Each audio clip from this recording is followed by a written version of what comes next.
છોટાઉદેપુર તાલુકા શાળા નંબર 1 ખાતે શાળા પ્રવેશોત્સવ અને કન્યા કેળવણી મહોત્સવ અંતર્ગત મુખ્યમંત્રીએ નાના ભૂલકાઓને પ્રવેશ કરાવ્યો। વડાપ્રધાન નરેન્દ્રભાઈ મોદીએ શરૂ કરેલા જ્ઞાનરૂપી યજ્ઞ સામાન કન્યા કેળવણી મહોત્સવ અને શાળા પ્રવેશોત્સવ સમગ્ર રાજ્યમાં ઉજવણી થઈ રહી છે, જે અંતર્ગત મુખ્યમંત્રી ભૂપેન્દ્રભાઈ પટેલ છોટાઉદેપુર જિલ્લાની મુલાકાત દરમિયાન કન્યા કેળવણી મહોત્સવ અને શાળા પ્રવેશોત્સવ બીજા દિવસે તાલુકા શાળા નંબર 1 ખાતે ભૂલકાઓનું નામાંકન કરાવી શાળામાં પ્રવેશ કરાવ્યો હતો। મુખ્યમંત્રીને હેલીપેડ ખાતે જિલ્લા કલેક્ટર, જિલ્લા ભાજપના પદાધિકારીઓ દ્વારા સ્વાગત કરવામાં આવ્યું હતું। તાલુકા શાળા નંબર 1 ખાતે આદિવાસી નૃત્ય ટીમ દ્વારા મુખ્યમંત્રીનું સ્વાગત કરવામાં આવ્યું હતું। રાજ્યના મુખ્યમંત્રી તથા મહાનુભાવો દ્વારા દીપ પ્રાગટ્ય કરી કાર્યક્રમને ખુલ્લો મૂકવામાં આવ્યો। જિલ્લા કલેક્ટર દ્વારા સ્વાગત પ્રવચન કરી સૌનું સ્વાગત કરવામાં આવ્યું। જિલ્લા વહીવટીતંત્ર દ્વારા મહાનુભાવોને મોમેન્ટ તથા બુકે આપી સ્વાગત કરવામાં આવ્યું। રાજ્યના મુખ્યમંત્રી તથા મહાનુભાવોએ પ્રવેશોત્સવ કાર્યક્રમ અંતર્ગત આંગણવાડી, બાલવાટિકા, ધોરણ 1, ધોરણ 5, ધોરણ 9, ધોરણ 11માં નવીન 5 વિદ્યાર્થીઓને શાળા પ્રવેશ કરાવ્યો હતો। સમગ્ર શિક્ષા કચેરી દ્વારા ધોરણ 2 થી 8ના વિદ્યાર્થીઓને શૈક્ષણિક સામગ્રીનું વિતરણ કરવામાં આવ્યું હતું। વડાપ્રધાન અને તત્કાલીન મુખ્યમંત્રી નરેન્દ્રભાઈ મોદીના વરદ હસ્તે પ્રવેશોત્સવમાં પ્રવેશ મેળવનાર વિશિષ્ટ સિદ્ધિ પ્રાપ્ત કરનાર ધોરણ 3 થી 8માં પ્રથમ નંબરે ઉત્તીર્ણ થનાર વિદ્યાર્થીઓનું સન્માન કરવામાં આવ્યું હતું। આ પ્રસંગે ધોરણ 2 થી 8ના વિદ્યાર્થીઓને શૈક્ષણિક સામગ્રીનું વિતરણ કરવામાં આવ્યું। ત્યારબાદ મુખ્યમંત્રીએ શાળા પરિષદ, એસએમસી તથા એસએમસીડી સાથે બેઠક કરી હતી।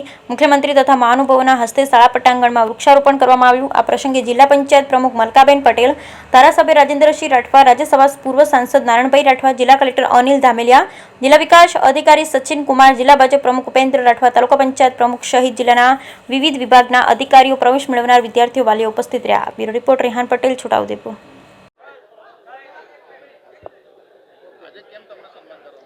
જી વર્ષ 2005-6માં તત્કાલીન મુખ્યમંત્રી અને હાલના વડાપ્રધાન શ્રી નરેન્દ્રભાઈ મોદી દ્વારા અમે મલાજા વર્ગ પ્રાથમિક શાળામાં જે તે વખતે પહેલા ધોરણમાં શાળા પ્રવેશોત્સવ અને કન્યા કેળવણીની ઉજવણીમાં અમે પ્રવેશ મેળવ્યો હતો।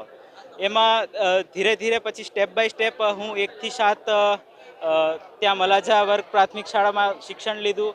એના પછી 7 થી 10 એકલવ્ય મોડલ સ્કૂલ પુણ્યવાડ ખાતે અભ્યાસ કર્યો। પછી એમાં 10મા ધોરણમાં સારું એવું પરિણામ લાવી અને એકલવ્ય મોડલ સ્કૂલ પુણ્યવાડ ખાતેથી જ 11-12 ધોરણ પતાવ્યું। અને ત્યાંથી જે તે સમય વખતે અમારા પ્રાયોજના વહીવટ કચેરી દ્વારા નીટ યુજીના કોચિંગ ચાલતું, એમાં અમે તાલીમ લઈ એમાં કોચિંગ મેળવ્યું। ત્યારબાદ નીટ યુજીની પરીક્ષામાં સરસ મેરિટ।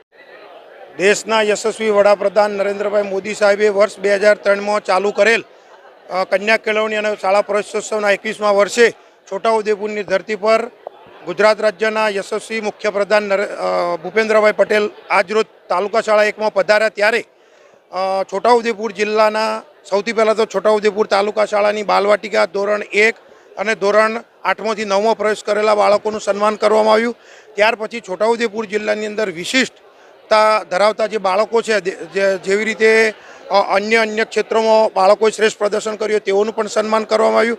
અને સૌથી વિશેષ જે વાંસળી વાદક છે છોટાઉદેપુર જિલ્લાનો કોલચા આઝાદ, તેઓનું પણ સન્માન કરવામાં આવ્યું।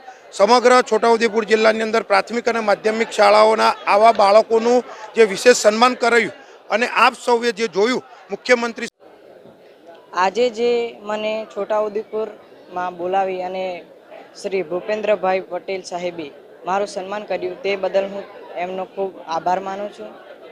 મને જ્યારે મારા પપ્પાએ જન્મદિવસના દિવસે વાંસળી આપી હતી ત્યારે હું એ વાંસળી શીખવા લાગ્યો। મને પહેલાં તો ન આવડતી, પરંતુ હું એ યુટ્યુબની મદદ લીધી અને ત્યાં શીખ્યો। અને 2023માં જે કલા ઉત્સવ હતો તેમાં સંગીત વાદન સ્પર્ધામાં ભાગ લીધો અને પહેલાં CRC લેવલે પ્રથમ નંબર મેળવ્યો, પછી તાલુકા લેવલે અને પછી જિલ્લા લેવલે પ્રથમ નંબર મેળવ્યો। તે કદાચ ગુજરાતના શિક્ષણ મંત્રી શ્રી કુબેરભાઈ ડિંડોરે જોયો હશે। તેઓએ મને ગાંધીનગર ખાતે બોલાવી અને મારું સન્માન કર્યું હતું। તે બદલ હું એમનો આભાર માનું છું।